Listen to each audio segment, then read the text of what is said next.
La consommation en Chine a augmenté à un rythme moins rapide que prévu. Le pays a besoin de stimuler davantage le secteur des services pour contrebalancer les pertes dans le secteur manufacturier et compte donc augmenter le quota d'achat hors taxe pour les visiteurs de l'île de Hainan au sud de la Chine. Désormais, vous pouvez faire davantage d'achats hors taxes sur l'île tropicale chinoise de Hainan. La Chine a assoupli les règles de vente hors taxes dans cette île de villégiature. La limitation du nombre d'achats possibles au cours d'une année a été supprimée. Chaque achat ne peut pas dépasser 8000 yuan ou 1200 dollars américains.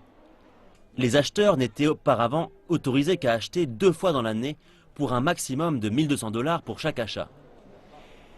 Et ils proposent aujourd'hui l'expérience du hors-taxe sur Internet. Tout cela est fait pour attirer davantage de jeunes acheteurs. Et cela suit la ligne actuelle qui promeut Internet et le commerce électronique en Chine. Cependant, les ventes au détail en Chine ont augmenté moins rapidement en 2015 qu'en 2014, à environ 11%.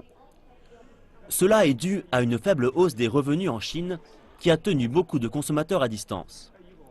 On dit même que le fonds financier le plus performant de Chine paraît contre l'un des moteurs principaux de l'économie, la consommation. Les gestionnaires de ce fonds disent que les gains de salaire vont perdre de l'élan dès le second quart de l'année car les entreprises luttent avec des profits en baisse. Ils s'attendent à ce que la croissance des ventes au détail diminue de moitié pour se trouver à 5% à la fin de l'année 2016.